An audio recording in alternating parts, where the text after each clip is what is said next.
ಒಂದು ಕಡೆ ಏನು ಸಿ ಎಂ ಸಿದ್ದರಾಮಯ್ಯನವರ ವಿರುದ್ಧ ಪ್ರಾಸಿಕ್ಯೂಷನ್ಗೆ ಗವರ್ನರ್ ಕೊಟ್ಟಿರ್ತಕ್ಕಂಥ ಅನುಮತಿ ಏನಿದೆ ಅಥವಾ ಅವ್ರು ಕೊಟ್ಟಿರ್ತಕ್ಕಂಥ ತೀರ್ಮಾನ ಏನಿದೆ ಇದಕ್ಕೆ ಸಂಬಂಧಪಟ್ಟಂತೆ ಹೈಕೋರ್ಟ್ನಲ್ಲಿ ಒಂದು ಮಹತ್ವದ ತೀರ್ಪು ಹೊರಬೀಳ್ತಾ ಇದೆ. ಈ ನಡುವೆ ಕೂಡ ಕಾಂಗ್ರೆಸ್ ನಾಯಕರು ಸಿ ಎಂ ಜೊತೆಯಲ್ಲಿ ಇದ್ದೀವಿ ಅಂತಕ್ಕಂಥ ನಿಟ್ಟಿನಲ್ಲಿ ಕೂಡ ಇದ್ದಾರೆ.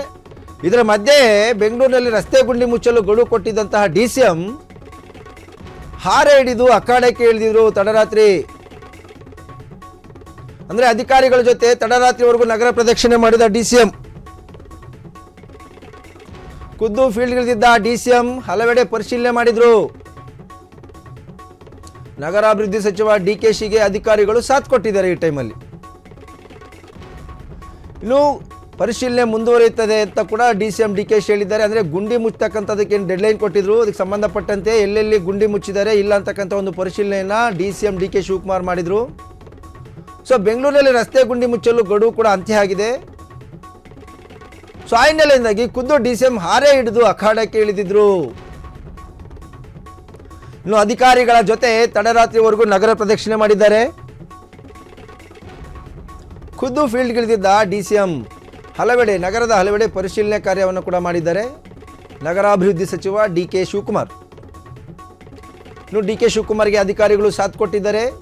ಜೊತೆಗೆ ಇದೇ ರೀತಿ ಪರಿಶೀಲನೆ ಕಾರ್ಯ ಮುಂದುವರಿಯುತ್ತೆ, ಎಲ್ಲೆಲ್ಲಿ ಗುಂಡಿಗಳು ಮುಚ್ಚಿಲ್ವೋ ಅಲ್ಲೆಲ್ಲಿ ಮುಚ್ಚಬೇಕು ಅಂತಕ್ಕಂಥ ಒಂದು ಖಡಕ್ ಎಚ್ಚರಿಕೆಯನ್ನು ಕೂಡ ಅಧಿಕಾರಿಗಳಿಗೆ ಕೊಟ್ಟಿದ್ದಾರೆ. ಇನ್ನು ಒಂದು ಕಡೆ ಈಗ ಕೈ ನಾಯಕರಲ್ಲಿ ಒಂದು ಟೆನ್ಷನ್ನು, ಕೈ ನಾಯಕರ ಅಷ್ಟೇ ಅಲ್ಲ ರಾಜ್ಯ ರಾಜಕೀಯದಲ್ಲೂ ಕೂಡ ಸಿ ಎಂ ಸಿದ್ದರಾಮಯ್ಯನವರ ಪ್ರಾಸಿಕ್ಯೂಷನ್ ವಿರುದ್ಧದ ಗವರ್ನರ್ ಕೊಟ್ಟಂತಹ ಏನು ಅನುಮತಿ ಏನಿತ್ತು ಅದಕ್ಕೆ ಸಂಬಂಧಪಟ್ಟಂತೆ ಇವತ್ತು ಹೈಕೋರ್ಟ್ನಿಂದ ಮಹತ್ವದ ತೀರ್ಪು ಬರ್ತಿದೆ. ಇದರ ನಡುವೆಯೂ ಕೂಡ D C M D K Shivakumar ನಗರದ ಅಭಿವೃದ್ಧಿ ಕಾರ್ಯಗಳು ಆಗಿದಾವ ಇಲ್ವಾ, ಗುಂಡಿಗಳು ಮುಚ್ಚಿದಾರ ಇಲ್ವಾ ಅಂತಕ್ಕಂಥದ್ದು ಒಂದು ಪರಿಶೀಲನೆಯನ್ನು ಮಾಡಿದ್ದಾರೆ. ಸ್ವತಃ ಅವರೇ ಟ್ವೀಟನ್ನು ಕೂಡ ಮಾಡ್ಕೊಂಡಿದ್ದಾರೆ.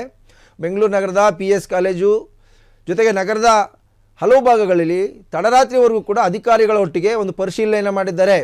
ಖುದ್ದು ಹಾರೆಯನ್ನು ಹಿಡಿದು ಯಾವ ರೀತಿ ಕ್ವಾಲಿಟಿ ಇದೆ ಅಂತ ಕ್ವಾಲಿಟಿ ಚೆಕ್ಕನ್ನು ಕೂಡ D C M D K Shivakumar ಮಾಡಿದ್ದಾರೆ.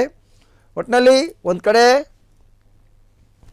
ರಾಜಕೀಯದ ಸಾಕಷ್ಟು ಮಹತ್ವದ ಬೆಳವಣಿಗೆಗಳಿಗೆ ಸಂಬಂಧಪಟ್ಟಂತೆ ಇವತ್ತು ಸಿದ್ದರಾಮಯ್ಯನವರು ಸಲ್ಲಿಸಿರ್ತಕ್ಕಂಥ ಅರ್ಜಿ ತೀರ್ಪು ಒಂದು ಕಡೆ ಇದೆ. ಮತ್ತೊಂದು ಕಡೆ ಕೈ ನಾಯಕರು ಕೂಡ ತಾವು ಸಿದ್ದರಾಮಯ್ಯ ಬೆನ್ನಿಗಿದ್ದೀವಿ ಅಂತ ಹೇಳ್ತಿದ್ದಾರೆ. ಈ ನಡುವೆ ಮೂಡ ಹಗರಣದ ತೀರ್ಪು ಟೆನ್ಷನ್ ನಡುವೆಯೂ D C M D K Shivakumar ಅವರು ನಗರ ಪ್ರದಕ್ಷಿಣೆ ಮಾಡಿ ಅಧಿಕಾರಿಗಳ ಜೊತೆ ತಡರಾತ್ರಿವರೆಗೂ ಕೂಡ ಪರಿಶೀಲನೆ ಕಾರ್ಯವನ್ನು ನಡೆಸಿದ್ದಾರೆ. ಜೊತೆಗೆ ಅಭಿವೃದ್ಧಿಗಳ ಕುರಿತು ಅಧಿಕಾರಿಗಳ ಜೊತೆ ಒಂದಷ್ಟು ಮಾಹಿತಿಯನ್ನು ಕೂಡ ತೆಗೆದುಕೊಂಡಿದ್ದಾರೆ.